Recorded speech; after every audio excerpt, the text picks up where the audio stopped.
I'd like to call to order the village board meeting of Monday, November 6, 2017. We'll open with a silent prayer and meditation. In lieu of what's happening lately, I ask a special prayer for the families of those killed and the survivors in the Sutherland Springs, Texas killings today.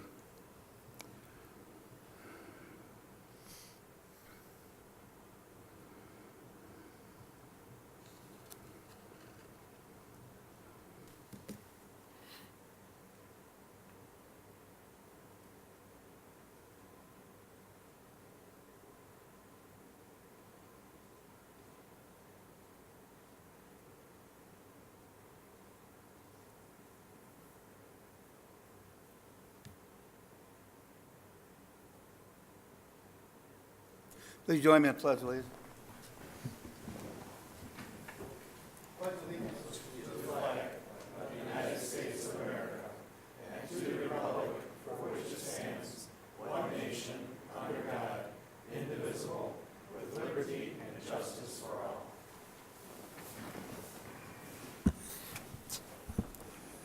Will the clerk call the roll, please?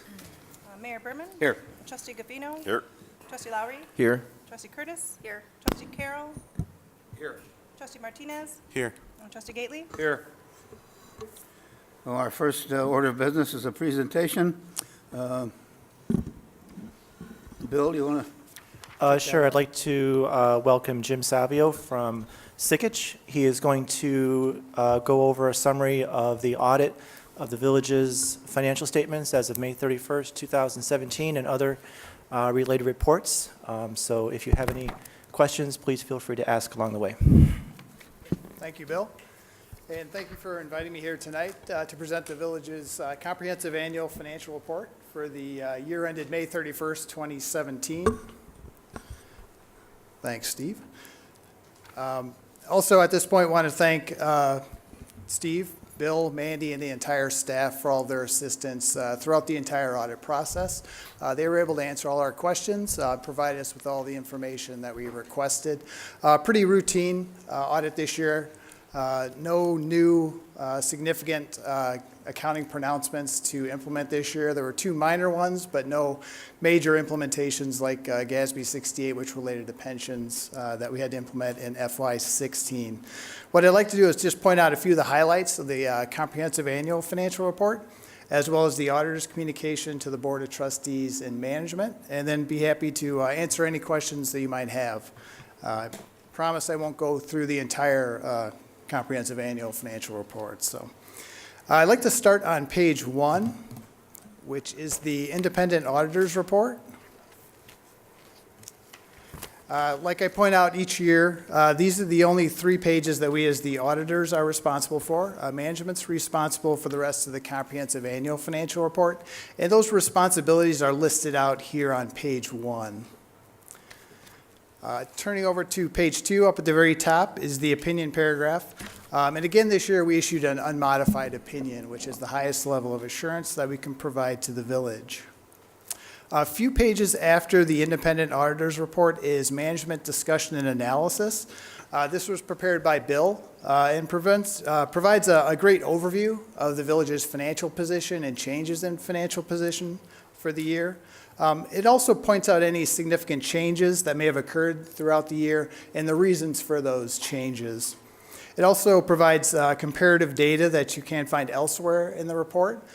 So I tell you every year I sound like a broken record, but if you only want to read one thing in the entire comprehensive annual financial report, to read the MD&A, because like I said, it provides a great overview of the village's finances. Turning to page 4 and 5, pages 4 and 5 is the statement of net position or your balance sheet. And then on pages 6 and 7 is the statement of activities, your income statement.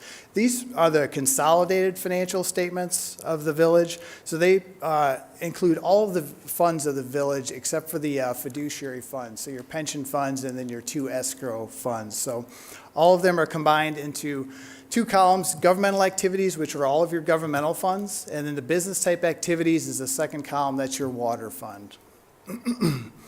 These financial statements are presented on what we call the economic resources measurement focus and then the full accrual basis of accounting. And what that basically means is that they're long-term focused, so they include capital assets and long-term debt, and they're similar to financial statements you would find in a for-profit corporation. On the statement of net position, one thing I'll point out real quick, on page 5 is your net position or your retained earnings if this was a for-profit corporation. For governmental activities, net position items pretty much stayed the same. There was very little fluctuation this year in those balances. This year's balance, the ending net position was about $93.3 million, and last year it was also about $93.3 million. Business type activities, same way. The net position categories pretty much stayed the same. Business type activities, last year, the total net position was about $24.9 million, so down just a little bit. And then the unrestricted amount last year was $2.7 million versus $2.9 million this year. So a little bit of an increase in the unrestricted net position. And then pages 6 and 7, like I said, is the statement of activities or your income statement. Two things I'll point out here on page 7. Your change in net position or your net income for the year. You can see governmental activities, a little bit of an increase, about $92,000.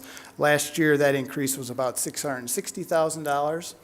And then for your business type activities, decrease of about $206,000. Last year, the increase was about $617,000. That decrease related to lower connection fees this year, so a little bit lower revenue. And then repairs and maintenance expense was up in the current fiscal year, so that caused that slight decrease. Turning to page 8. Pages 8 through 11 are the governmental fund financial statements. So these are prepared on the current financial resources measurement focus and then the modified accrual basis of accounting. So what that means is it's short-term, it's budgetary focus, so we're just looking at spendable resources.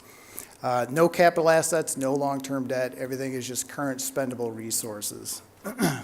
These are broken out by major funds, and then all the other funds are rolled into one column. That's the second from the right, the non-major governmental funds.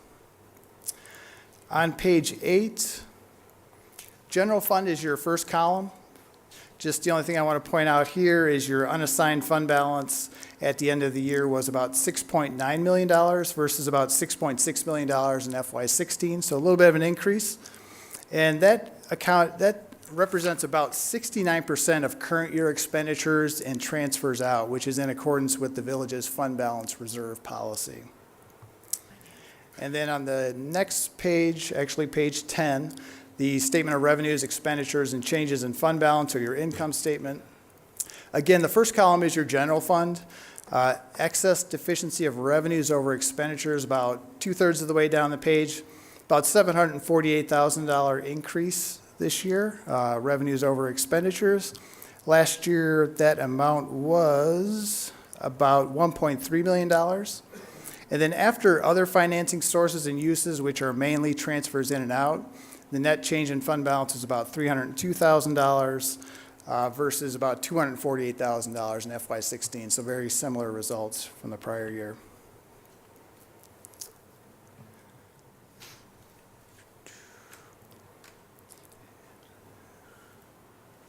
And then starting on page 14 are the proprietary fund financial statements, actually page 12. Page 12 and 13 are the statement of net position of your balance sheet.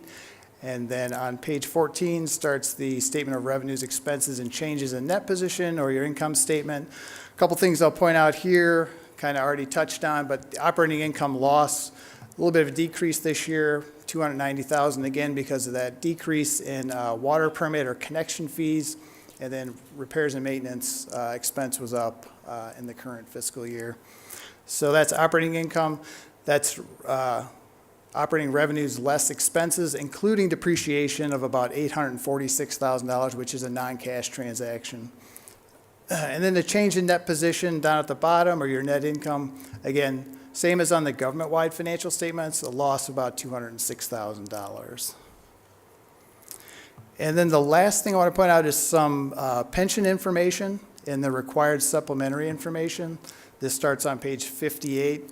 58 and 59 show the schedule of employer contributions for your participation in the Illinois Municipal Retirement Fund, as well as the Police Pension Fund. So what this shows is the actuarially determined contribution versus the contributions that you actually made. So you can see for IMRF, you made the exact contribution, or you're contributing 100% of what you were supposed to. And then down below there, the contribution as a percentage of your payroll expense was pretty consistent from 2016 to 2017. Varied slightly, went down just a tad bit. And the last thing I'll point out here on the last footnote, we implemented GASB 68 related to pensions in the prior year. So we have 2 years of info now. We'll essentially build these schedules out. So eventually you'll have 10 years of information to look at. And then the next page, page 59, shows the exact same information, but for the Police Pension Fund. You can see the contribution as a percentage of payroll expense is a little bit higher for police pension. It was about 38% in the current year, but you made some additional contributions this year as well as in previous years. And then the final thing I'll point out on the CAFR is page 61 and 62. Again, this shows more information on the net pension liability.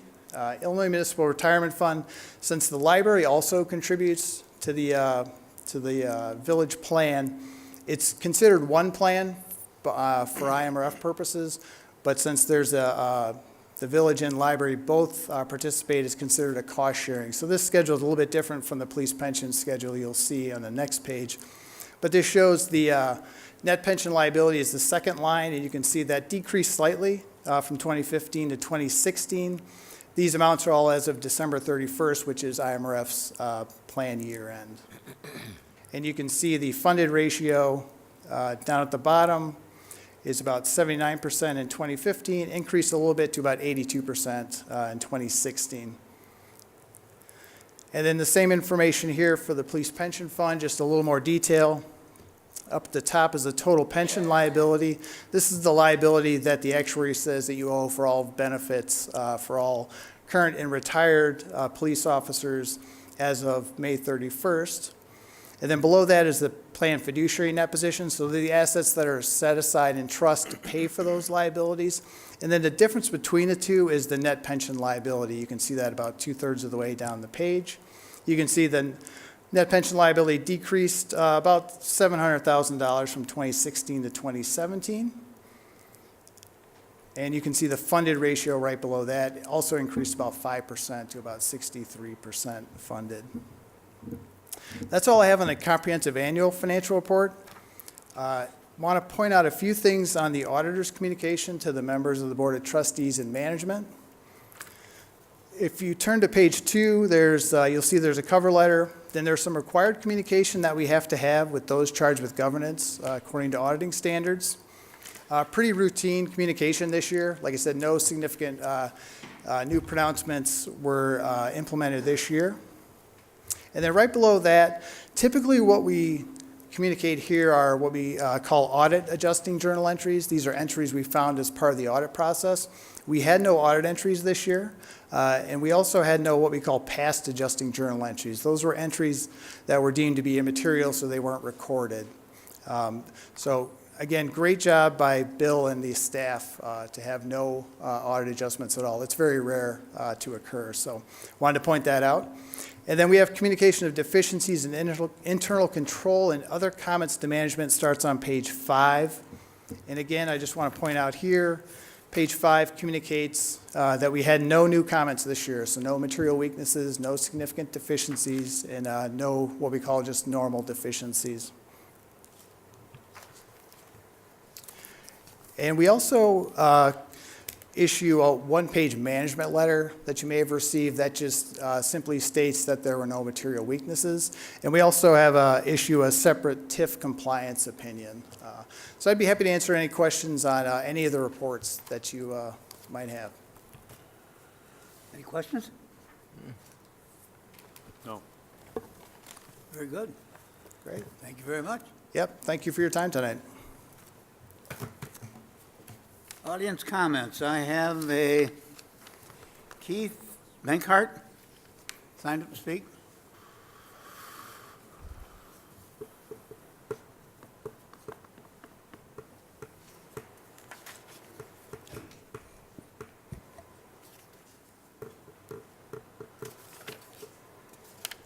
Keith Burkout. Burkhardt. Thank you for your time. I came here tonight, I talked to Mr. Fields and the D.R. Horton team to respectfully ask if they would consider naming the main drive of the Fox Valley Golf Club for the new development after my family, Deezer Drive, in honor of my grandfather, World War II veteran, who golfed there 55, 60 years, was one of his first jobs. He would ride his bike up from Pigeon Hill up to the golf course to caddy. And my Uncle Ed Deezer, who recently lost his wife about a week and a half ago, I know a big shot in the arm to the Deezer family, if they would consider that. I did talk to Mr. Fields, and he said they would consider that, and I wanted to thank him and D.R. Horton for that consideration. Thank you. Thank you. Trustee comments? Consent agenda. Motion approved. Second. Discussion?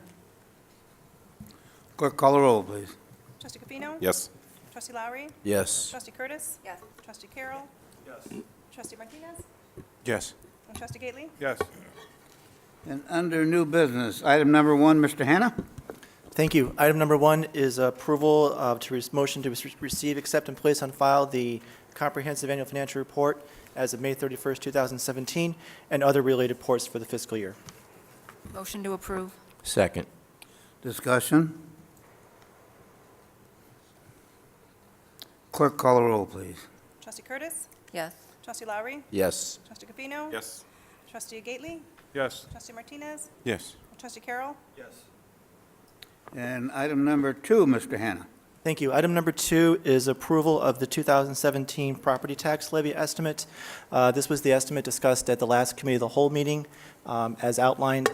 Once again, this is just approval of the estimate for the purposes of truth and taxation. Formal approval of all tax levies would occur at the first meeting in December. Motion approved. Discussion? Clerk, call the roll, please. Trustee Gately? Yes. Trustee Martinez? Yes. Trustee Carroll? Yes. Trustee Curtis? Yes. Trustee Lowry? Yes. And Trustee Cofino? Yes. Item 3, Mr. Laskowski. Thank you, Mayor. At the last committee of the whole meeting, on October 16, 2017, staff reviewed the proposals that we received for snow and ice removal services. We received proposals from Langton Group and from Tri-County Excavation. When we evaluated those proposals, we found that the prices from Tri-County were slightly higher than Langton Group. However, we looked at all the considerations in that proposal and recognized that the response time from Langton Group may have been longer than an hour since they were located in Woodstock, Illinois. The conclusion we came to at the end of the committee of the whole meeting was that we felt that taking a risk on a critical service like snow plowing wasn't worth the $4,000 a year, and that we valued the maintaining public safety on the roadways ahead of the cost savings we might realize. So the staff recommendation, based on the conversations from the committee of the whole meeting, would be to award this contract to Tri-County for the next 3 years with the option to terminate at any time with 30 days in writing. Motion to approve. Second. Discussion? Clerk, call the roll, please. Trustee Lowry? Yes. And Trustee Cofino? Yes. Trustee Curtis? Yes.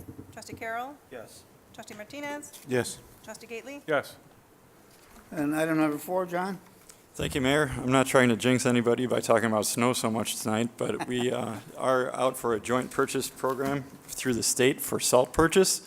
The cost of the salt last year was $65.90 a ton. Through the state purchase program, the cost of salt went down to $53.20, a significant savings. So if the village were to take its 100% allocation, it would be in the amount of $114,912, which would be $45,000 under budget right now. We always have the option of taking 120% of our allocation. So if we experience a really severe winter, we'll have the ability to get additional salt to fight the snow and the ice. Additionally, if we do have room in the salt bins at the end of the year, we can also receive that allocation to make sure that our bins are full for the beginning of the following season. So at this time, I'm requesting the approval of the purchase of salt in the amount not to exceed $137,894.40 through the State Joint Purchasing Program. Motion approved. Discussion.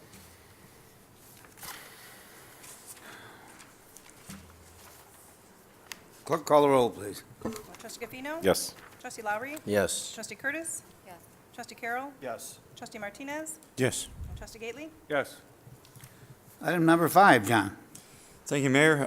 Annually, in order to keep tabs on our water distribution system, we perform leak detection services annually. What that is a contractor goes out and listens to all the valves and hydrants to make sure that there aren't any leaks within the system. If leaks are identified, they'll mark them on the pavement using additional equipment to pinpoint that leak. And then if it's, depending on the severity of this leak, the village will go in and repair it in the short or a little bit longer, depending on how much time we have. The overall purpose of this program is to prevent losses and leaks from our water distribution system. So at this time, I'm requesting the approval of awarding the services to Water Systems Company in the amount of $10,304 at this time. Motion approved. Second. Discussion.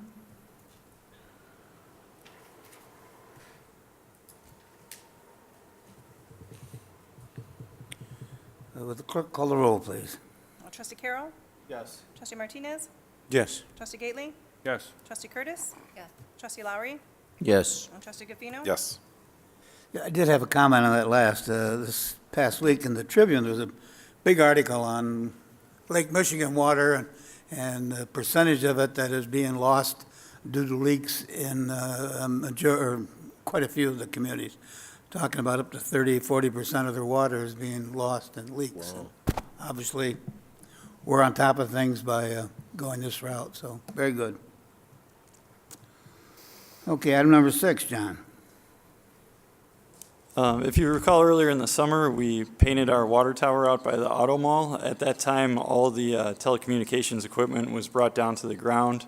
At that time, at the last committee of the whole meeting, we discussed the telecommunications company's desire to add equipment to the top of that water tower. When they add equipment to the tower, the village is entitled to receive additional rent under that agreement. The purpose of bringing this lease amendment before the village board is because we're amending the term of that lease. So they were originally in the second year of their 5-year lease agreement. They're asking now that they're putting new equipment onto the top of the tower if they can extend for 5 years in order to realize the return on that equipment. The additional cost and revenue is a benefit for the city, and the telecommunications company will realize their benefits with the added equipment added to the tower under this amendment. So at this time, I'm just looking for an approval of this amendment to the cell tower lease agreement with Verizon Wireless. Motion to approve. Second. Discussion? Clerk, call the roll, please. Trustee Lowry? Yes. Trustee Curtis? Yes. Trustee Gafino? Yes. Trustee Gately? Yes. Trustee Martinez? Yes. And Trustee Carroll? Yes. Item number 7, Mr. Toth. Thank you, Mr. Mayor. Item number 7 is an ordinance amending ordinance number 17-324, approving the site plan for the property located on Lot 107 of the Randall Crossing subdivision. On March 20th, 2017, the village board granted site plan approval for North Aurora Spiles for a 5,338 square foot single-story dental office. And working with the business owner, they've since elected to amend the building facade and keep everything else the same, meaning the building footprint, the landscaping. Per the Randall Highlands annexation agreement, the change to the facade is considered a minor change to the PUD requiring board approval. So I'm just going to bring this new amended facade before you tonight for approval, and all the images are in your packet. And I just want to make note, too, that looking over the design criteria for Randall Highlands development, that staff believes this new amended building facade is actually more harmonious with what's out there at Randall Highlands and what's going to be out there at Randall Highlands with the hotel development and townhomes as well. So I have the images here, and happy to answer any questions you might have.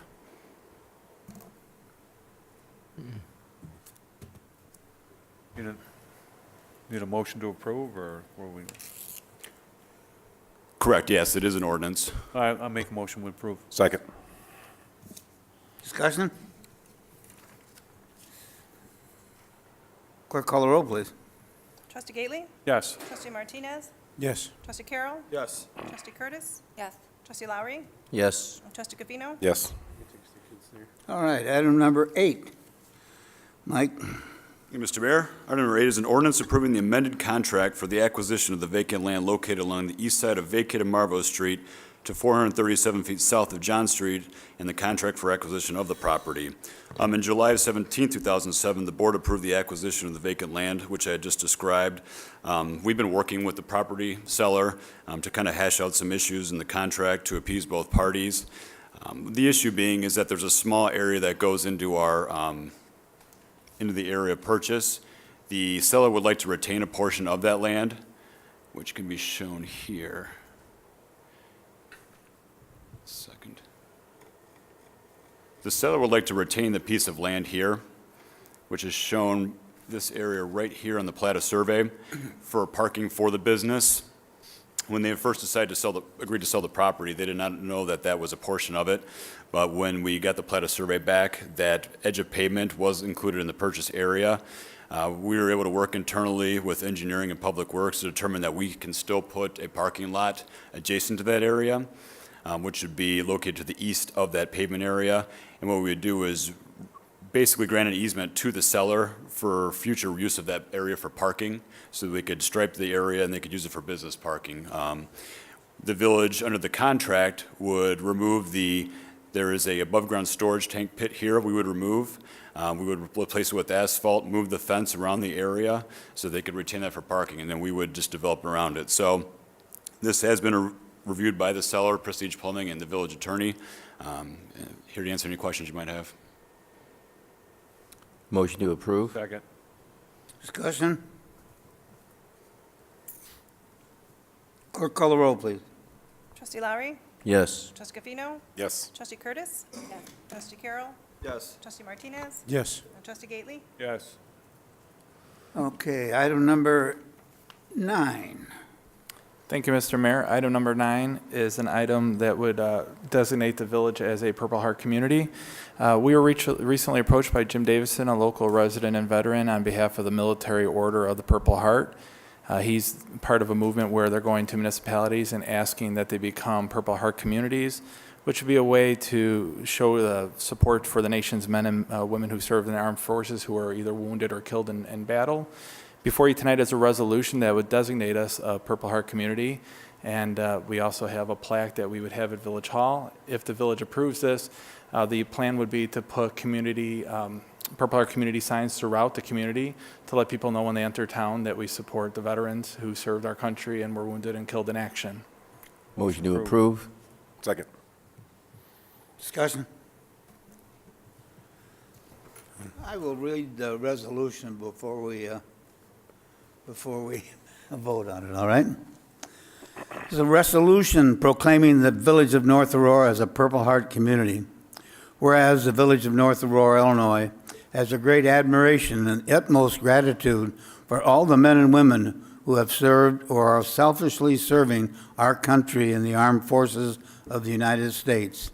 And whereas veterans have paid the high price of freedom by leaving their families and communities and placing themselves in harm's way for the good of all. And whereas the contribution and sacrifices of the men and women who served in the armed forces of the United States have been vital in maintaining the freedom and way of life enjoyed by our citizens. And whereas over 858 King County sons and daughters, including a number of North Aurora residents, have given their lives while serving in the armed forces of the United States. And whereas citizens of King County and North Aurora have received the Purple Heart Medal as a result of being wounded or killed while engaged in combat with the enemy, construed as a singular meritorious act of essential service. And whereas the Village of North Aurora seeks to remember and recognize veterans who have recipients of the Purple Heart Medal, and whereas we proclaim the Village of North Aurora, Illinois, to be a Purple Heart community, honoring the service and sacrifice of our nation's men and women in uniform, wounded or killed by the enemy while serving to protect our freedoms. Now, therefore, be it resolved by the village president and the Board of Trustees of North Aurora that we support the Village of North Aurora, Illinois, becoming a Purple Heart Village in recognition of our community's Purple Heart Medal recipients. Presented to the Board of Trustees of the Village of North Aurora, Illinois, on this, what is the date today? 9th? 6th day of November 2017 AD. Approved and signed by me as President of the Board of Trustees of the Village of North Aurora, Dale Berman. Will the clerk call the roll, please? Trustee Lowry? Yes. Trustee Gafino? Yes. Trustee Curtis? Yes. Trustee Carroll? Yes. Trustee Martinez? Yes. Trustee Gately? Yes. Now, we have the pleasure of presenting a couple things.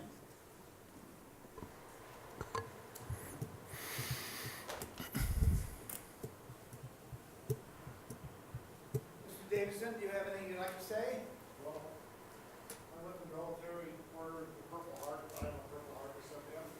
As another gentleman, Rick Gardner with me, we have been going to various communities lately, and everybody we have gone to has welcomed us and have become either Purple Heart community, county, whatever we've been going to. So we are very honored tonight to have North Aurora join all the neighborhood, county, cities, villages that are doing this. And in honor of this, we have this plaque here I'd like to present to the village. And it reads, "The Military Order of the Purple Heart Special Recognition Award is bestowed with pride to the village of North Aurora, Illinois, for your dedication and support, honoring America's combat wounded veterans, becoming the Purple Heart Village. Presented by the Patriot members of the Department of Illinois, Military Order of the Purple Heart." Thank you, Dale. Thank you.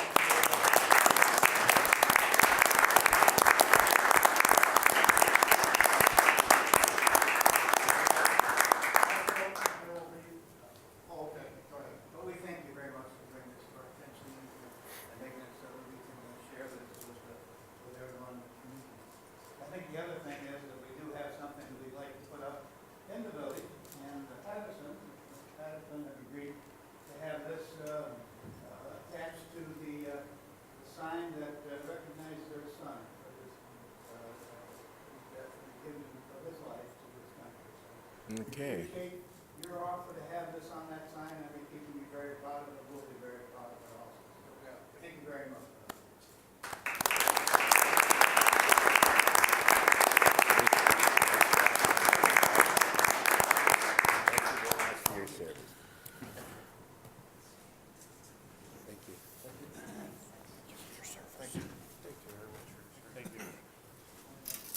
Steve, thanks very much for your help.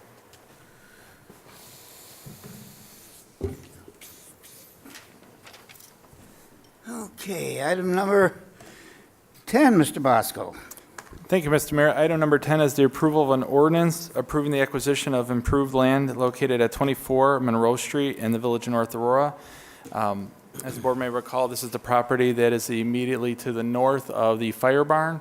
This will be for the acquisition of that property. After the seller approached us, we came up with a negotiated price. We're looking to purchase the property, and the current plan would be to look at immediate demolition of the property and leave it open space for future development. Motion approved. Second. Discussion.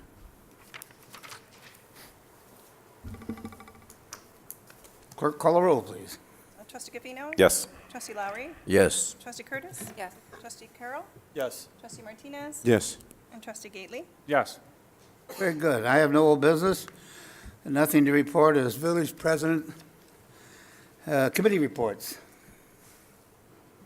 Trustee comments? Mr. Administrator? My only comment is we have a nice crowd tonight. I'm guessing they were all here to see Bill in the audit, but I could be wrong. That's it. Thank you. Nothing to report. It's nice to see a crowd, I'll tell you. Fire District, no. Village Department reports, Mr. Hannah, Finance. Nothing to report tonight. Mr. Toth, Community Development. Yeah, I just want to let the board know, I think Steve put it in his weekly email that the My Place building permit was issued last week, so that'll be going vertical soon, and we hope, I'm not going to put a completion down on it because that's never a good idea, but we expect maybe late spring, early summer completion. And My Place is our new hotel. All right. Chief? No report, sir. No report. Public Works, John? No report. Very good. Did I ask you if you had a report yet? I don't have one. Very good. We don't have an executive session, and ask for a motion to adjourn. So moved. Second. All those in favor say aye. Aye.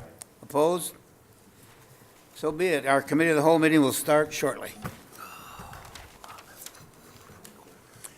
All right, I'd like to call to order the committee of the whole meeting on Monday, November 6, 2017. Will the clerk call the roll, please? Mayor Berman? Here. Trustee Gafino? Here. Trustee Lowry? Here? Trustee Curtis? Here. Trustee Carroll? Here. Trustee Martinez? Here. And Trustee Gately? Here. In the audience, comments before we start? Trustee comments, excuse me. Discussion, item number 1. Steve? Thank you, Mr. Mayor. Item number 1 is the discussion is about our Aurora Area Convention and Visitors Bureau. Currently, we're at the end of a 5-year agreement. It's been renewed every 5 years, and it's up for renewal again. As a reminder, this is the non-for-profit organization dedicated to promoting marketing in the Aurora area and making it a visitor destination. The village is one of 10 total members in this group. Basically, what happens is we have a 3% hotel motel tax. Of that 3%, 90% of it goes to fund as our proportional share to fund the organization to help promote tourism in the North Aurora and Aurora overall area. Just as a reminder, by state law, non-home rule communities have to use all the money generated by hotel motel taxes to promote tourism and market the area for overnight visitors. That being said, Court Carlson, who is the executive director, is in the audience if you have any questions. Otherwise, the plan would be to bring this to the next board meeting for formal approval. I have a question, Steve. You had mentioned that by state law, we are required to take that money and use it to promote the industry.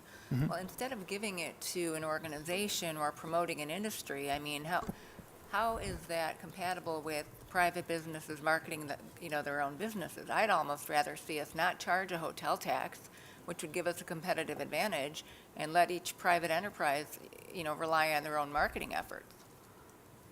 I can see that. And in home rule communities, so local hotel motel taxes can go up to 5%. Some home rule communities and non-home rule, they will use a higher percentage than 3%, some of which the home rule communities can actually keep that for general fund income. So sometimes they'll actually just raise the rate. So competitively, 3% is in this region is definitely on par with other groups. And your total. It seems to me that it's a redundancy. I don't see why municipalities need to be subsidizing the marketing budget for private companies. It almost seems like what that is. It's a marketing tax in some respects. Oh, you've touched on a sore spot of mine. I was one of the founding mayors 30 years ago when we came up with the Convention and Visitors Bureau. And I think that, it was new then. The state had just decided to go into to spend some money in the area of conventions and visitors, and from an economic development standpoint, and that's why it's come about. And I think we've proved over the years from what the Convention and Visitor Bureau has done that we, with one hotel, could not afford the kind of expertise we're getting from the Convention and Visitors Bureau of what all they're doing to bring people into the area, not just the North Aurora, but the entire area, to stay in our hotels. And that's that's what it's all about. Court, do you want to say some words? Because I think that everybody got an opportunity to see all the information that what we present as far as what we do on Facebook and on all our publications and everything else, but you can go into more detail. Sure, thank you, Dale, I appreciate that. And Dale, as one of our longest-term serving mayors on our board, we're really happy that North Aurora has been a long-term supporter of the regional tourism effort. And I think one of the important things to keep in mind is what we're doing is going above and beyond and reaching an audience that the local businesses probably are not reaching. Our ultimate goal is to generate visitors who are going to stay in the hotel rooms. It's all about heads and beds. Our funding on every level currently is based on hotel motel tax, whether it's a local collection or state collection. So we look at not only reaching the audience that is traveling at least 50 miles or greater to visit North Aurora, Aurora, and the Aurora area with hopefully the intention of taking a hotel room. We're also looking at what kind of events we can bid on and draw to our facilities here in the Aurora area that's going to bring sports teams, meetings, and motor coach tours that are not only going to visit our local attractions, our restaurants, and our shops, but also with the ultimate goal of putting heads in beds. And through our organization, the Village of North Aurora is able to leverage their local dollars with a much larger pool of tourism funds of about $500,000. So the North Aurora Fund is about $30,000 annually that comes from your bed tax directly into our organization, and we can leverage that then onto a marketing and sales budget of roughly $500,000, reaching the audience that is going to generate additional heads and beds in your local hotels as well.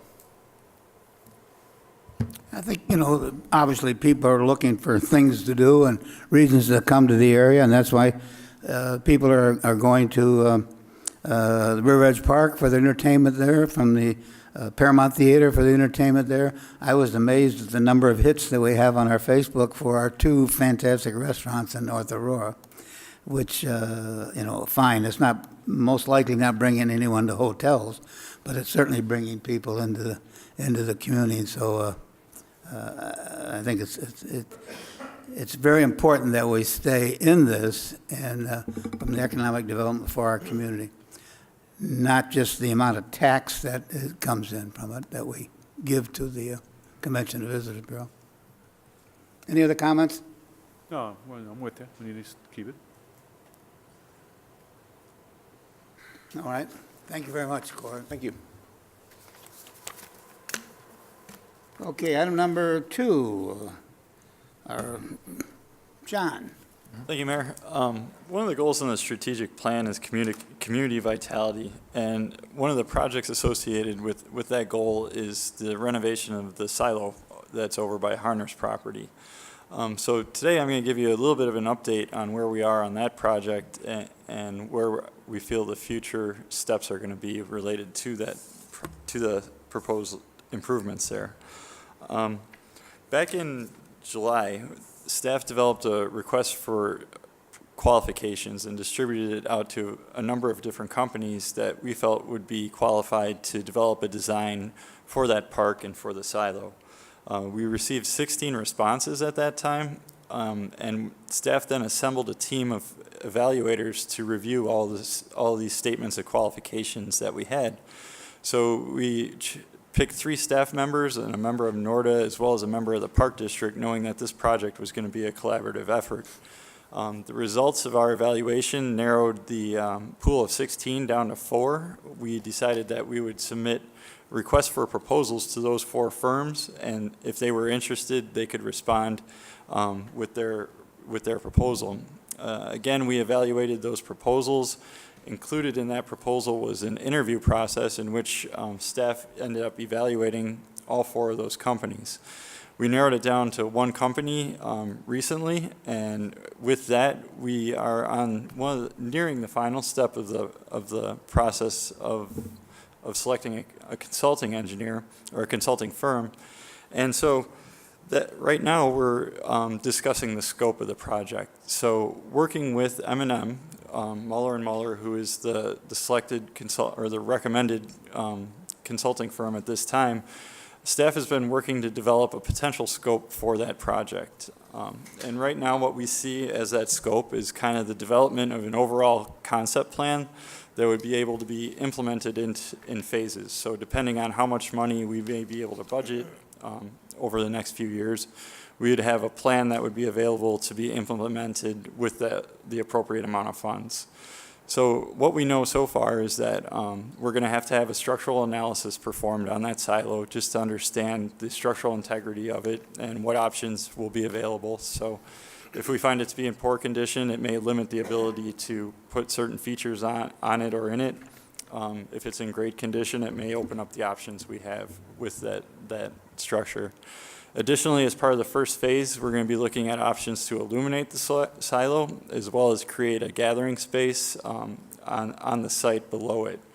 So with that being said, we're just kind of looking to get giving you an update on where we're at with the project. Based on that scope of work that we have established with Muller & Muller, what we'll do is we'll negotiate a contract with them for that scope of work. At the next city or village board meeting, then we'll present that scope of work and the negotiated costs to the board for consideration of moving ahead with the project. So that's kind of a brief summary and update of our progress on the project. If you have any questions or comments, I'd be happy to entertain them now. I'd like to see us move forward with that project. I think the only thing I would add, other than the fact that M&M and their group of consulting are here tonight, is that we actually did have money in the budget this year specifically for the engineering design concept of this project. So aside from whatever the total project cost is, we do have a dollar amount already budgeted for this year to do the preliminary concept engineering. That's a good deal. Sounds like a good idea. That's right, we want to get moving on that one. You got enough information, Steve? Or John? Or your marching papers? Yep, I got it. Okay, good enough. Item number 3, Mr. Bosco. Take that one. Mr. Mayor, we've been working with D.R. Horton for some time now on the development of the Fox Valley Golf Course, the 102-acre golf course located on the east side of Route 25. We're actually on the third iteration of the concept plan. The second draft plan was presented to the Development Committee on September 20th of this year. If you notice in the packet, I did include the Development Committee meeting minutes just for context of the discussion. There was a very healthy discussion with D.R. Horton presenting. Banbury Ridge was also in attendance and had some questions regarding the development itself. As an overall, it seemed that there was support for the mixed-use development, being that it would be a single-family, two-family, and townhome mixed-use residential development with an age-targeted element. And I know D.R. Horton's going to go into more detail about that tonight. So I'm just going to go ahead and introduce Mark Fields with D.R. Horton, invite him up here to give a presentation and his team to present tonight. And if you have any questions, feel free to ask staff, developer, or... Yeah, and I do want to mention, too, this is, as mentioned in the report, this is just a concept plan. With the type of development such as this, there would be considerable zoning entitlements needed, map amendments, special uses, which would require a full public hearing, which this is not. This is just basically an open forum to discuss the plan itself, provide feedback to the developer. So thank you for your time. Thank you. Glad to be here tonight. My name is Jim Griffin. I'm the zoning attorney for the project. I'm with the law firm of Shane Banks in Chicago. With me tonight from D.R. Horton is Mark Fields, Chris Natz, and Jeff Endy. From WBK Engineering, we have Chuck Hanlon and Adam Rack. We have Kevin Serafin, civil engineer for the project, and Lynn Means, traffic engineer for the project. So we've brought the whole team out tonight because this is a very important development for D.R. Horton and for the village. As was mentioned, this is the Fox Valley Golf Course. It's owned by the city of Aurora. D.R. Horton is under contract to purchase that property. Contract is contingent, of course, on receiving zoning approval from the village of North Aurora for the project. D.R. Horton is proposing an age-targeted community, and we'll provide some more detail in our presentation about what that means. As was noted, this is the third version of this development plan. We've received feedback from the village staff and from the board and the mayor on our prior versions of this project, and we've made some significant changes based upon those comments and suggestions that we've received. And we're here tonight again on concept plan because we welcome your comments and suggestions, and we desire to get those tonight.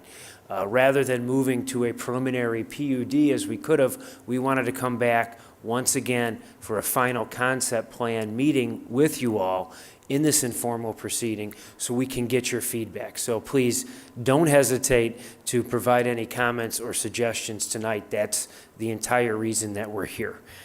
So tonight we're going to go through a PowerPoint presentation. Mark Fields from D.R. Horton will take you through some background on the company itself in case you're not familiar with it. Chris Natz will review the proposed residential homes that will be constructed out on the property and the target market for those homes. And then Chuck Hanlon will review the site plan. We'll discuss the changes that have been made since the last time this was presented to the committee. And then, of course, all of our individuals that are here tonight are available for questions. So, Mark, you want to come up and start the presentation?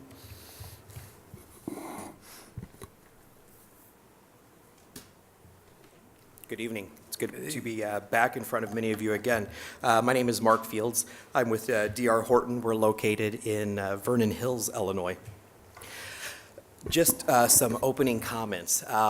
As was stated by Jim, we have been working with the staff at this point, village president, as well as others in gathering feedback to try to take a piece of property within the village of North Aurora and really create a destination, an overall improvement and some excitement, from us as the builder, but again, working with you all and the staff to really create a destination place, a nice use for this property. Just a little bit about D.R. Horton from a national perspective. We are the largest builder, in the nation by volume. We're located in 79 markets across 26 states. You can kind of see on the presentation slide, east, west, Midwest, north, and south. Into the middle of this year, 2017, we will have closed on over 45,000 homes in the national market. Of course, as the data comes in for the fourth quarter, that number obviously will go up. Who we are. We build under multiple brands. We build under the Horton brand. That's our primary brand. We also build under Express Homes, Freedom Homes, and Emerald Homes. Our price points on a national level range from $100,000 to over $1 million in some markets. So between the four brands, between the company, specifically D.R. Horton, typically we have a lot of success in serving the market, providing product, housing, new home construction, opportunities to really, again, improve pieces of land that have sat, to really create destinations, communities, places where people want to live. On the local level, D.R. Horton has been building in the Chicagoland area for over 50 years. Our predecessor company, Cambridge Homes, again, is built throughout the Chicagoland area and subsequently acquired by D.R. Horton many years ago. So again, should be a familiar name. We're actually building in the village at this time. We're building out off of Oak Street at Windstone Place. So that's been a nice project for us within the village. That was an acquisition of 37 finished lots within a neighborhood that had kind of sat idle for a few years. And so we were fortunate enough to come to terms with the property owner there, again, working with staff and the village to bring new product, new homes into the village. And we've been very pleased with the success of that project. Tonight we're going to talk, again, in great detail just related to the Fox Valley Golf Course. We all know the property, its proximity to the river on the east side of Route 25. Again, not too far from the heart of North Aurora. We've got the sister cities to the north as well as Aurora to the south. When we first were introduced to this property, it was, again, through the city of Aurora, and they had approached us. It had gone through an RFP process. So for many years, we have kind of tracked or at least had some interest in this property. And as the time came that it became available, we were elated that we were able to put this property under contract.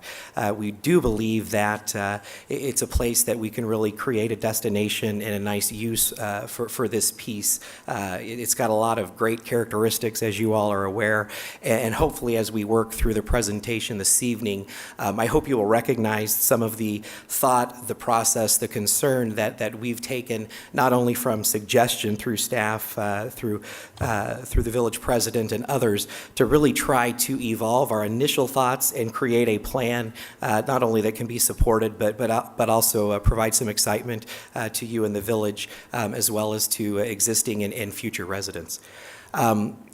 The presentation tonight kind of will phase it, so to speak. I'm going to invite Chris Natz. Chris Natz is our Vice President of Operations, and this is actually the market that he manages. So I'm going to ask him to kind of speak a little bit about, what a lifestyle, what an age-targeted community is, the proposed product that we see to serve the market. Following that, Chris will ask Chuck Hanlon with WBK. He's been our primary land planner to date, to really walk through some of the changes, the evolution, the involvement of where we started and to where we are today. He will take some time to highlight, again, some of the changes, modifications, some based on request, others based just on finding better ways to I guess, develop or propose to develop the site for the community. Following that, obviously open for questions and answers. As Jim mentioned in his introduction, we do have a handful of our consultant team with us tonight. Again, realizing that this is at concept stage, but want to do our best to answer technical questions or any of the preliminary findings, whether from engineering, other feasibility studies that we've been able to discover or get our hands wrapped around to date. So at this time, I am going to invite Mr. Natz to come and again kind of speak through just what a lifestyle active adult community is, the product proposed, and just a little bit related to the market and our perspective of why this is a good use to redevelop this property.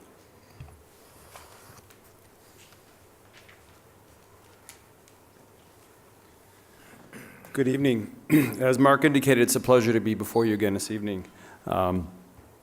We are proposing an active adult, age-targeted community, and really what we're looking to do is present to you a community that we believe is very attractively designed, offering homes that will appeal to different people with different needs and wants.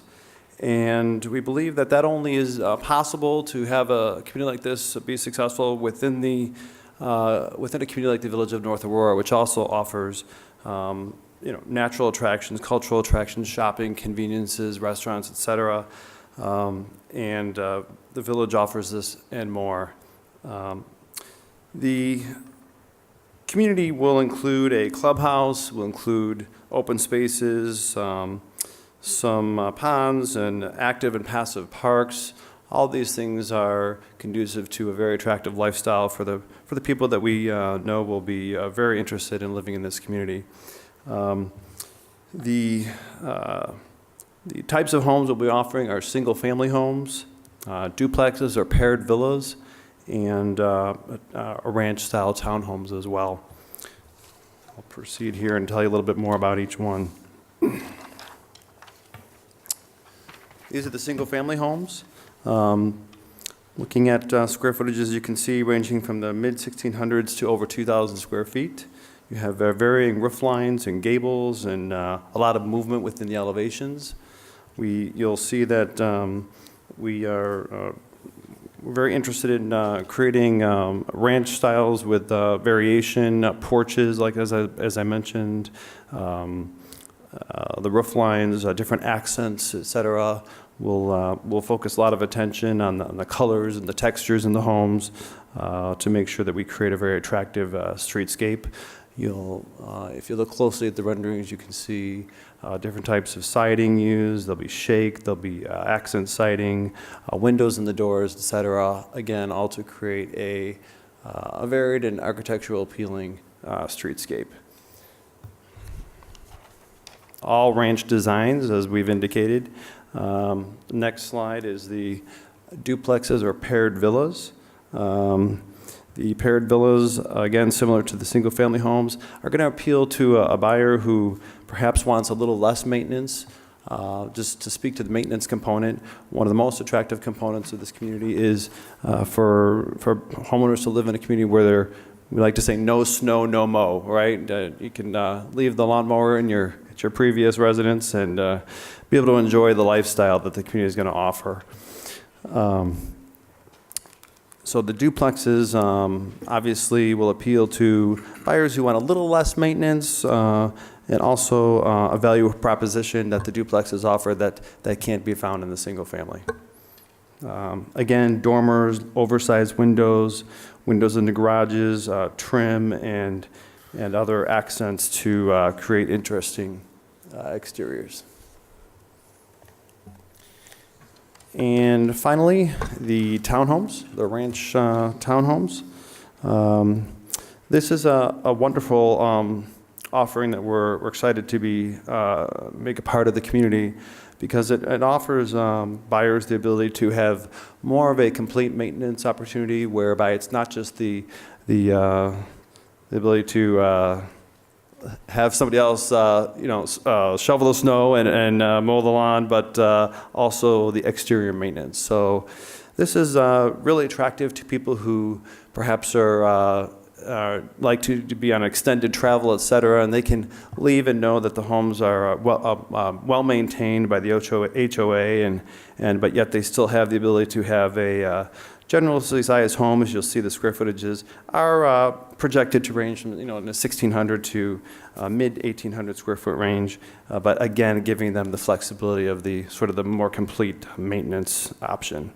Again, we'll be using rich colors and landscaping.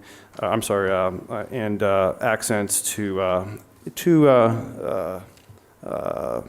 attractively present the exteriors. The combination of the three styles of homes is not only is going to appeal to the different types of buyers, as you can imagine within this room. I think we can all see among this group people who might prefer one design or type of living over another. And we all like to see the beginning of development that's exciting, and we all like to see a development completed and how beautiful it looks. And by offering these three designs, we accomplish all those things in a very desirable time frame. So with that, I'm going to transition the presentation to Chuck Hanlon. Thanks, Chris. Again, Chuck Hanlon from WBK Engineering, located in Aurora and St. Charles. Make sure the pointer's working. So again, looking at the property in context, we are offering, again, the three products: the single-family detached to the north, the townhomes to the southwest, and the duplexes to the southeastern portion of the property. To the north, of course, we've got single-family in the neighboring municipality. To the west, across Route 25, we've got an open space corridor, naturally the Fox River corridor.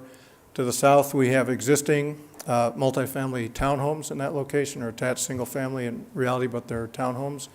And across the street, east of Banbury, we have single-family that is a combination of either straight R1 zoning, or a number of the properties east across Banbury are also R1 PUDs, which is what would ultimately be proposed formally with a zoning petition for this property. Would be a planned unit development, most likely with the three, we believe, as we would coordinate with staff, but we believe we may have the three underlying zonings for the appropriate land use areas for the different product of R1, R3, and R4. So just how it kind of meshes with the existing zoning. The process that we've been through, certainly the concept really started with a preliminary meeting on July 17th. We came to a development review meeting on September 20th, and another staff meeting we followed up with, and then we're of course here tonight. So almost a 4-month process, as previously mentioned. It's been a collaborative process that we appreciate, which we would again like additional feedback tonight, with the anticipation that D.R. Horton would then move to a more formal process that certainly you are familiar with. The next phase would be the formal public hearings with the Plan Commission, preliminary and PUD entitlements phase, and obviously we would cycle back through pretty much those same similar meetings with final engineering and approvals. So we have appreciated the time and consideration, and I believe what we would say a collaborative spirit and kind of a back and forth of ideas and requests, and where I think staff and trustees have challenged us to take a harder look at the property from our initial concept, and would submit that we hope we're here before you sincerely tonight with a better plan based on a lot of those comments, and us taking those to heart and looking at changes that could be made in the planning process.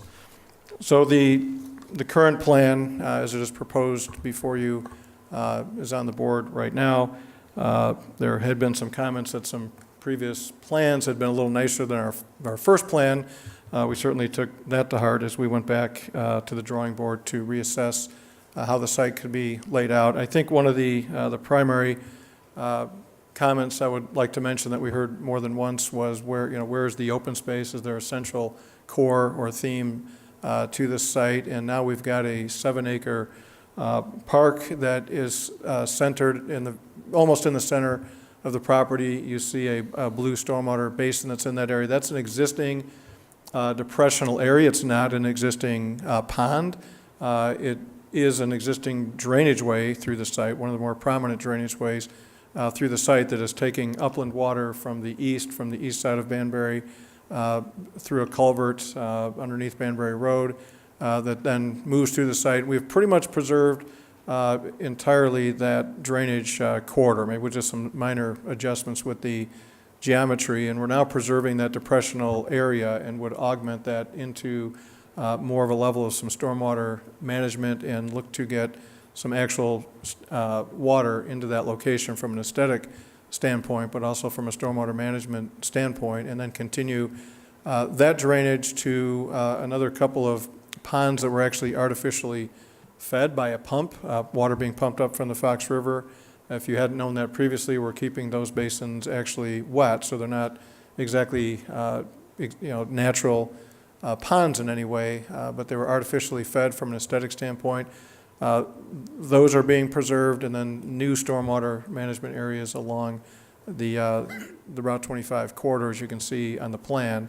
That also creates a pretty great setback from the back of the first homes from that 25 corridor with the stormwater management in that location. So for the most part, I think the primary difference in the plan is looking at those existing drainage areas, those depressional areas, looking to augment those into maybe something better than they actually are within the landscape today, and rearranging the street pattern with a more curvilinear pattern. We previously had a very linear design along the southern border of the property for the 3-unit townhome buildings, and the duplexes were also in a linear fashion. So now we took both of those products and created more of a neighborhood sense of those by grouping those together into more of a neighborhood as opposed to just a linear single roadway, again with the 3-unit buildings being to the southwest and the duplexes being to the southeastern location of the site. This slide is illustrating what's highlighted is just an initial look at some tree protection areas that we feel, based on a very preliminary look at the grading, that these are areas of high quality trees that we're looking to preserve. And this is not reflective of all the trees that can be preserved. I should mention that on the northern and southern borders, there are extensive existing hedgerows there now. Some of those trees straddle the property line or are also on neighboring properties. We haven't highlighted those, and we haven't highlighted every possible tree that might be able to be saved on the site. We're just initially at this time locating some of the higher quality trees that we believe we have a good chance to preserve. There will be a more detailed tree survey, certainly, that would be part of a formal submittal with a more detailed tree conservation plan. But just at this time to certainly raise awareness that that is on our radar screen, and there'll be further information coming on the tree surveys and preservation plans that we can go forward with. The previous plan is on the slide here in the top right, and the proposed plan on the bottom right, just to kind of put those in contrast. Again, I think a very different layout, a much greater area of open space. We're just under a third of the acreage in open space when the perimeter open space is added up with the internal open space, as well as the drainage ways, the large setback along Route 25 and the stormwater management basins, which I think certainly speaks to a different plan than the previous plan. The previous orthogonal grid has been changed certainly to a more curvilinear and broken up grid. Again, I mentioned the existing drainage corridors and the tree protection prior, and just about a little bit under a 10% reduction in the overall unit count from 407 to 374 units in the current plan. Another comment that we certainly heard at previous discussions was we had proposed sidewalks on one side of the roadway. We are now including and proposing sidewalks on two sides of the roadway.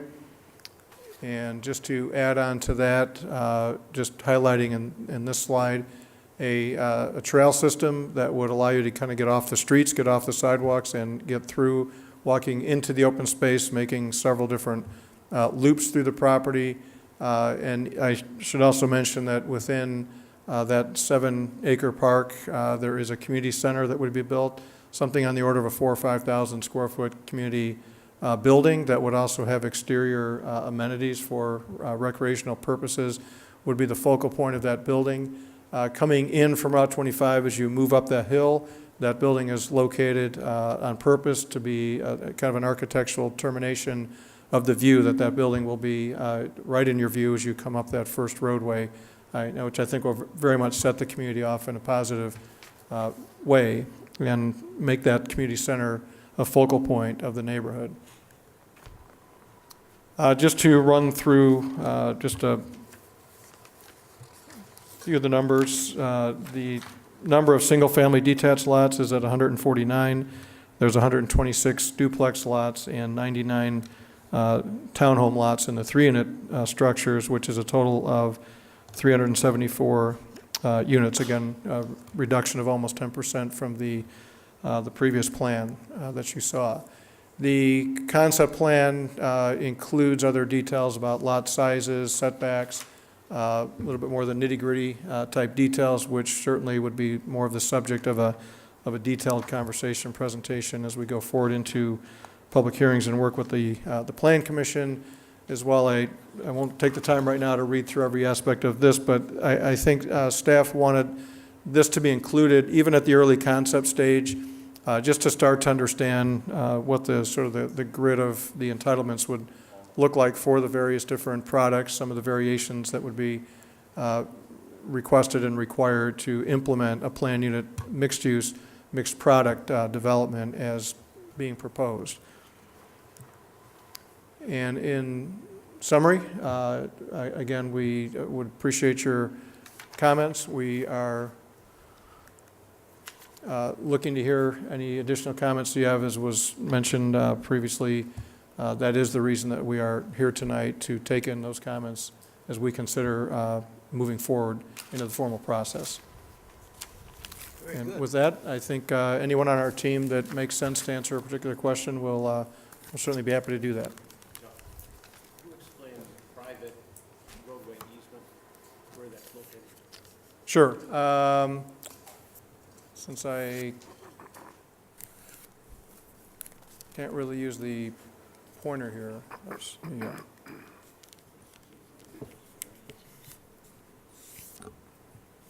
oops. Let's get the main plan back up here. I think we're both looking at the same time. Oh, all right. Is that what's causing the? There you go. And Adam, I'm going to check with you on the private roadway easement that we. Yeah. Oh, yeah. We had some previous places where there would be private roads, but you're talking about the reduction in the right-of-way? No, it just says, On your table, item 2. Oh, just, okay, yes, yes, dedication. okay. Yeah, the private roadway easements, yes, we used to have a couple of additional ones in the corners on the previous plan. Yes. Currently, that is just for the townhome motor courts that are off of the public roadways. Understood. Okay. But they were different in the previous plan. Mike, the streets that exit out east on the Banbury, do they match up with any of the properties or any of the streets into the neighborhood east of the Banbury? Will they create like a four-way, or do they come out separately? yeah, they actually connect on the north leg, not on the south. There has not been at least from the village's perspective, formal feedback regarding that intersection. We've had initial discussion internally about meeting them up and then making sure that they do flow between both the developments. Yes. Yeah. Yeah, that's a good question. Yeah, that's Oak Crest. Sometimes the aerials slip a little bit as I'm looking at the plan. There is a slight misalignment. That's just due to, sometimes it's hard to match up a rendering with the aerial. But the plan is certainly to line those up exactly, including that there's a boulevard to the east, and we would have to match the boulevard up so the lanes would certainly line up. The roadway stub to the south, there is not an opposing roadway to line up with, so that would be a new location. How do you think it will, with that opening there into Banbury, how do you think that'll impact on property values east of Banbury? And those subdivisions, there's 2 subdivisions there. Yes. Yeah, with the proximity of these smaller homes, there's only like 10 feet between houses, correct, on the single-family units? Correct. That would be a concern I would have, is if that would have any impact at all in terms of the residents that live there. From a value standpoint? Or Pardon me? From a home value standpoint, you're asking about an impact? Correct. Right. I'm certainly not an appraiser, but from the experience of doing many of these developments over the years in this similar setting, having done projects like this that are not identical to the properties across the street, I haven't seen any negative impact from a value standpoint. Mike, I can't speak to the value either, but, there is an issue of scrub brush going over Banbury on the west side. Part of the discussions we've had from the very beginning with the developer is kind of cleaning that area up, getting the road cleaned, preserving some of the trees that are of value on the west side, but again, getting that whole area cleaned up as it sits right now. If you've driven back there before, but it is overgrown onto the road at this point in time. I know, I live over there. So is there going to be a buffer at all of any type, or just kind of not really? Yeah, if you look on the landscape plan, they are showing tree lines on Yeah. the west side of Banbury. Just trees or something that will, Yeah, if you look at the way it's situated on the development plan, you do have the lots that are exclusive of the area to the east of the property. So you have the lot lines, the setbacks, but then you also have a tree line that does not appear to be a part of the property itself. But more or less, that might be common area, I'm assuming. Yes, there's a common strip of land that is there to preserve the existing trees along that line. That these single-family lots are about 40 feet back. This is not a gated community, is it? No. I'd like to offer another perspective regarding your question on the property values. Often you'll find that communities like this can bring more demand to neighboring communities because we typically find that families want to move near families. So if I didn't catch that. we often find that families want to live near families. So if they have a single family ranch lifestyle opportunity, they'll move closer to adjoining neighborhoods where they might have family. And so you bring more demand to an area. So there's the potential that the property values will stay the same or possibly improve because there's just more demand in the area.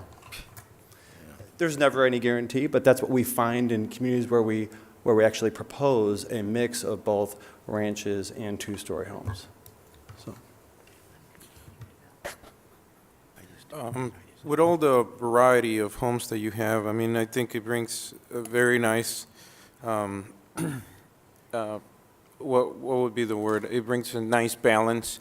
So I can see that you have, a perfect choice for any buyer, from a single story or ranch to a townhome.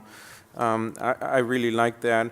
But my main question was, I see that you left all these water retention areas in, even though you have allocated all these water retention areas, you are changing a lot of surface in this acreage with all the buildings. Is this going to have an impact with flooding, perhaps, on the adjacent neighborhoods? Are your water retention ponds deep enough, or they're big enough to perhaps absorb all that water from all that soil that's being changed? Not necessarily so much for the homes that you're building, but for the adjacent neighborhoods.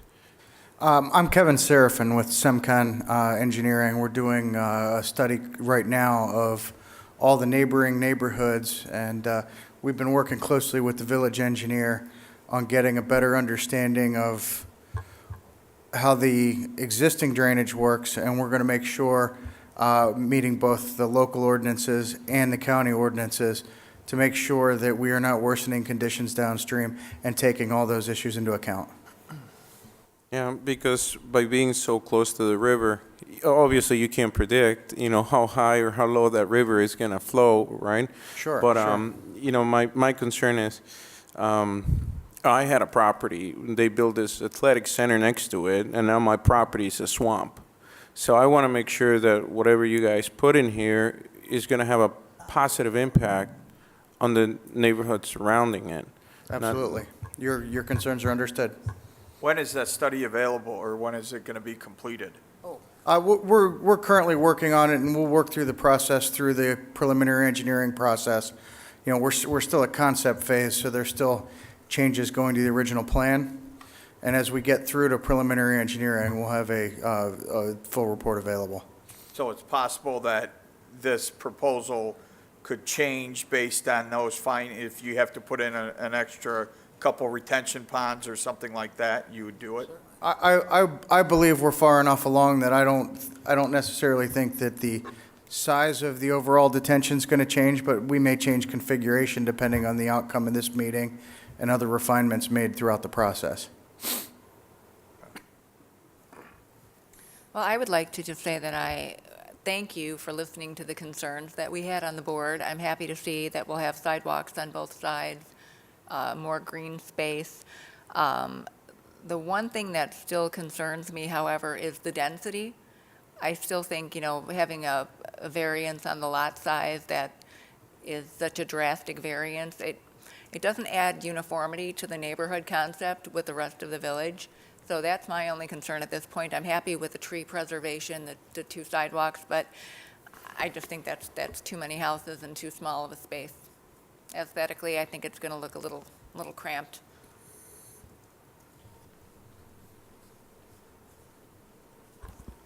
I think in terms of the unit count, as we've gone back and studied more of the carrying capacity of the land and made more accommodations for the preservation of some of the existing drainage and created more open space within the plan, that these densities, these lot sizes, this product mix is much more consistent with the active adult, the age-targeted type developments that you have in, throughout this area, throughout the country. They do have, by nature of the fact that the lot sizes are smaller, the living is tighter, it's a non-maintenance living type condition. This is very typical density for this type of project. I understand that concept. Yeah. I'm familiar with Del Webb and Carillon and some of the surrounding communities. However, maybe it can be an increase in open space, maybe it could be an increase in other amenities, but when I'm looking at almost, 380 units on top of each other, and you drive through the village, to me, I'd like to see a little bit more conformity to what we see throughout the village. So I'm not saying go to the 80-foot, but I'm saying I still think 53 is a little tight. You know, if there's anything we could do, maybe lower the units, lower the density, increase the open space. I would just like to see a little bit of a reduction in that. Yeah, I'm glad you reminded me. I didn't mention that we did increase the lot width by a couple feet from the previous plan as well, with the 53 feet versus the 51 previously. And the only other comment I'll make on the the number of units and density is that there is a kind of a needed critical mass to the project as well to support the community center and some of the other functions. The non-maintenance aspect of the project does require a certain critical mass to make that work as well. So just for what that's worth, but that's important. So. Where is the community center? In the center there? Just so we don't double click, there it is. If you can see the building, just as you enter off 25, there's a building right at the terminus of that road, right before you hit the curve in that central park area. And that's okay, I see it. I got it. That's a conceptual configuration. There will be greater detail of that building will be detailed out in a formal submittal process. So what's going to be in there? Just like a kitchen and what type of? Yeah, I'll start answering if anybody else wants to augment that, but it'd be a meeting space, not necessarily a full-blown cooking kitchen, but maybe sometimes it's called a warming kitchen or a catering kitchen, but certainly a building with several different rooms that you can use for multi-purpose aspects, and Mark can probably embellish that. Sure.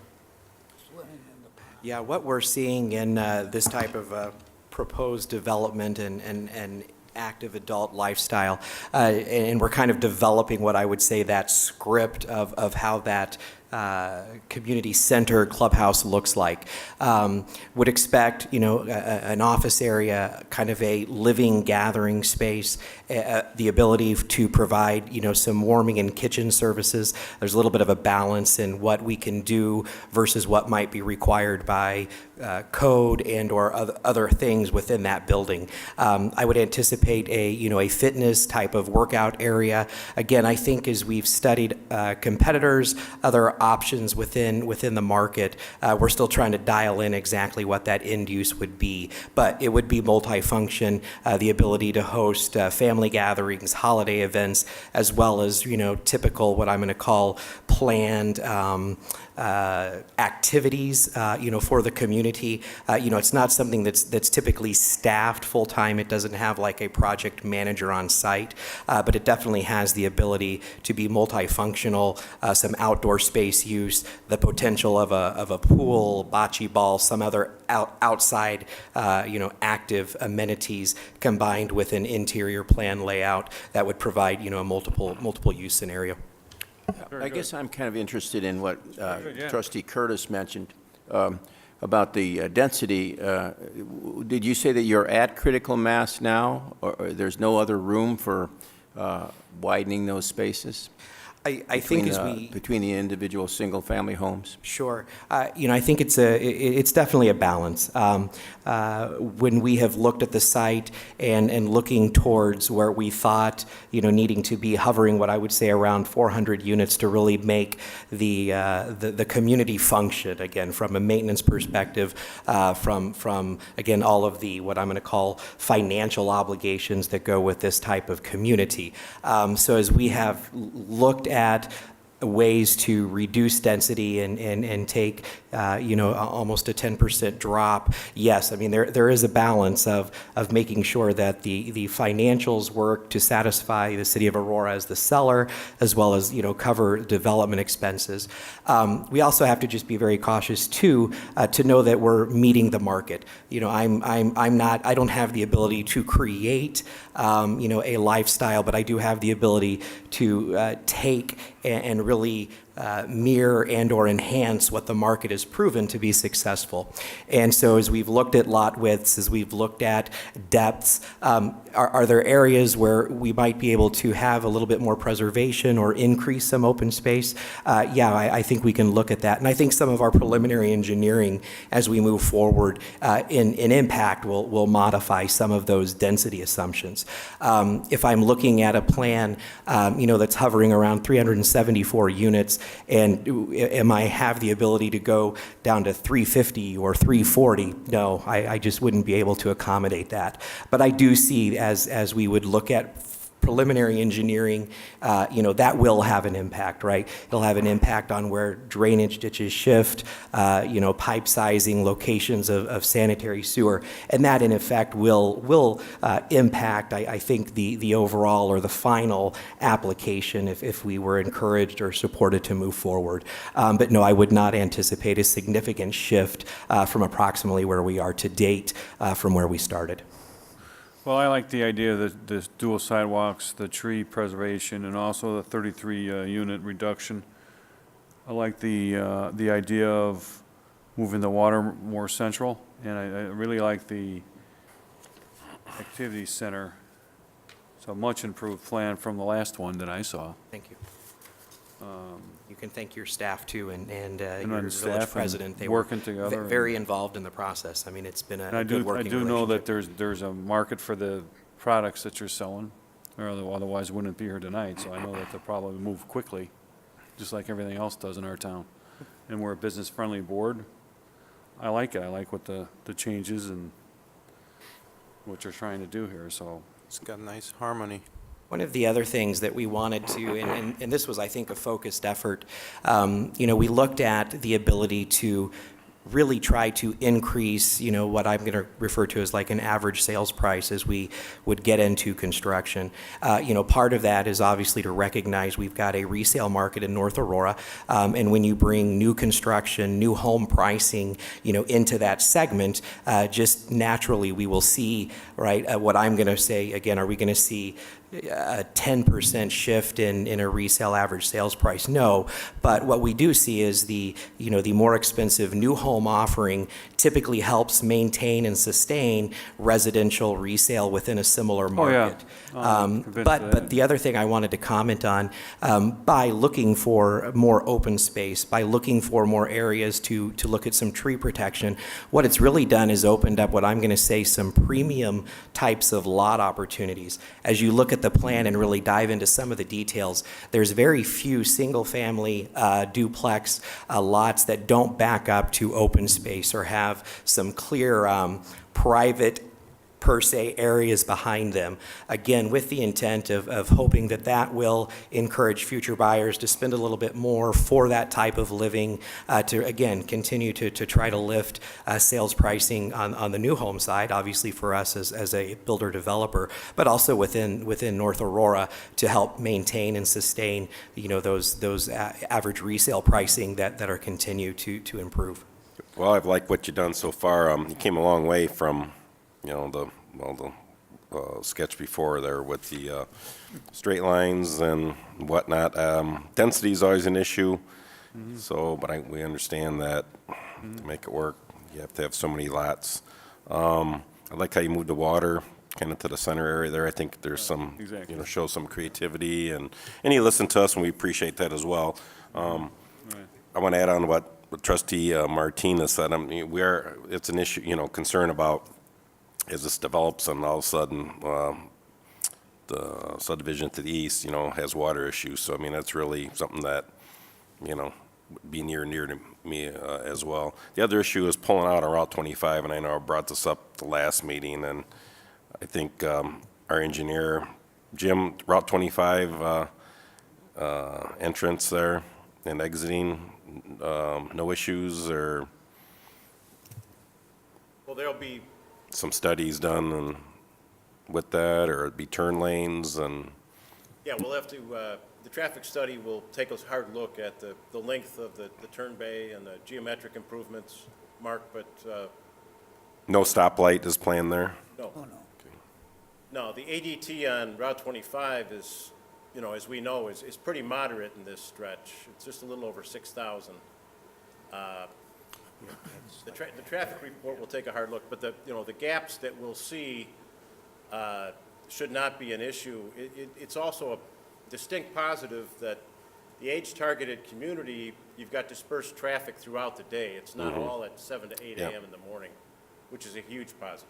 All that added up, it should not be an issue. Yeah, it's just pulling out there. I don't know, what is that, 50 miles an hour in there? think it's 45. Yeah. 45. I think it's 50. I think it's It's a 50. pretty good clip. It's 50 right at Linda the edge. Mitchell confirmed it's 50. Yeah, well, that's a concern to me. Somebody pulling out, senior. Well, You can that definitely could, take a look at that with a speed limit study as part of the review. I just have a question about the walking path. What, is that going to be asphalt, gravel? What is that? I would say the material hasn't been 100% defined. I would anticipate that it'd be asphalt. Walk paths? Is that? Correct. I really like the concept. I've pretty familiar with the Del Webb community down in Shorewood. My parents live down there. They've looked in that community. It's a very dense community. Has not affected the property values to the surrounding values. They've not gone down because of Del Webb. They've gone down because of the economy. But I think this is a great place for this community. It's a beautiful piece of property, and I think you guys have done a really good job of changing the proposal. I guess the two areas that I see, and there's probably not much you can do about, are the two big long strips roads to the east and to the south. Granted, these are 55 and older, so I don't think you're going to have teenagers speeding down those roads, but it's always a concern when you have a straightaway throughout the entire subdivision and it's not broken up or anywhere. Do you anticipate any sort of speed humps or anything to reduce speed? Sure. I think, and you may have seen this on earlier proposals, we have been, I think, a couple of things, looking at the access point of that southern road, and if it can be, shifted or relocated in a way to maybe break up the length of that street. Some of the conditions that we're trying to work within, sewer connection, as well as just kind of the overflow routes for storm. And so, yes, I think we absolutely can look and see how there's a way for, some traffic calming, right? Some friendlier, or the ability to maybe slow down potential speeds along that street. Similarly, we also have very intentionally not taken a connection off of Banbury and had it move through the property. You have to make a right or a left, right? So trying to minimize the easiness of cut through to again, minimize cut through traffic, still providing, the ability to get there without having to go all the way south, to Butterfield. So you still have the ability to get to Route 25, but intentionally trying to place those in ways, that respect stormwater drainage, as well as, limiting maybe the temptation to use that as a direct pass-through that would, again, then generate more traffic count through the proposed property or proposed development. other comments? Well, I think we've got a favorable attitude here this evening. I think I guess there's only one thing that I point out, that obviously we certainly have no interest to go over the number of buildings that you're planning, but if you come up with something less, it would please us. But I think you've done everything that we've talked about in our discussions along the way. And you remember my comment from the first meeting. Very well. So I think we're doing good, so. Thank you. We appreciate your comment, feedback. We, again, we want to make sure we're creating a destination, a really nice space within the village of North Aurora. Right, to bring new residents, keep existing residents, provide some alternatives, but really create, a true lifestyle community with a nice streetscape and a nice product that really, again, brings people into the village, spend their money in the village, promote the wonderful restaurants and new hotels that we heard about earlier. So again, we appreciate your feedback. I want to compliment your staff. They've been great to work with. Similarly, your consultant staff, and as well as you all that have provided, feedback from previous to today to tonight. We appreciate that. I've been surprised by the amount of contact I've received from residents already whether it's the gentleman who spoke earlier regarding his family and the interest of maybe some street naming. So again, it's been a real collaborative effort to this point. And although I know we won't be able to satisfy 100%, we really hope that you see an honest effort to get as close as we can to A, respecting your desire, but B, making sure that we can develop and put a neighborhood, a community that you all are proud of, that we're proud of, and that obviously the ability to build, sell homes and really excite the community for the opportunity. Very good. Thank you very much. Appreciate your time. Is there anything else? No. No executive session. I would entertain a motion to adjourn. So moved. Second. All those in favor? Aye. Aye. Opposed? Same sign. We're adjourned. Big game. Yeah. Nice going.